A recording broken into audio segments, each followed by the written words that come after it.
Maliit ba ang balikat mo at gusto mo palakihin? Eto na ang workout na para sa'yo. Pwede sa babae at lalong-lalo na pwedeng-pwede rin sa lalaki. Siyempre, first workout natin ay dumbbell press. Okay, make sure na proper form lahat ng workout na gagawin natin. Ang tips na may bibigay ko sa inyo, dapat hanggang tenga lang ang baba ng inyong mga dumbbell dito. Okay? 10 to 15 repetitions to. Yan, make sure na proper form. Hindi pwedeng mabigat bubuhatin mo tapos mali-mali. Okay, dapat kahit hindi masyadong mabigat, basta proper form. Then drop set tayo. Okay, last workout ko na to, last set. Tapos drain up ko siya ng 50% na mas magaan.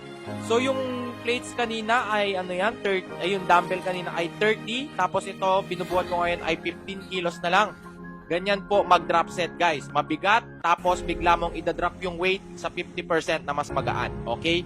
Ganon din siya. Kung ilan yung nagawa mo nung una, ganon din yan. So 15-15 equals to 30. So yun ang pinaka-first workout natin. 4 na ulit yung gagawin lahat ng workout na to ha. So next workout natin ay front raise using these plates. Okay? Yan. Ang tama nito guys sa ating harapan ng shoulders. Okay. Ayan. Kung makikita nyo, nagpa-fire talaga ang aking shoulder. Make sure na hindi kayo masyadong nagsiswing dito at ifo-focus nyo lang talaga sa shoulders nyo yung ginagawa nyo para lahat ng energy ay mapunta sa shoulders natin, lahat ng blood flow.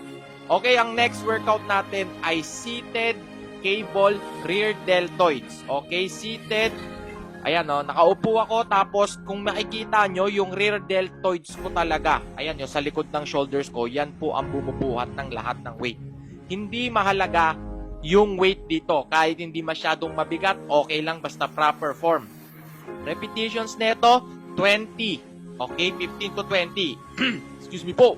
Tapos next, superset tayo ng bending rear delts. Rear delts dito sa likod ng ating shoulder. Dalawang workout ang ginawa ko dito kasi mahirap palakihin ang rear delts. Okay, ayan, kung makikita nyo, nagpa-fire talaga ang aking rear deltoids dito. Ayan, yung sa likod ng shoulder, umuumpok siya. So, make sure, tignan nyo yung binubuhat ko, hindi masyadong mabigat yan, pero talagang nagpa-fire. So, ang repetitions nito guys, 20 ha.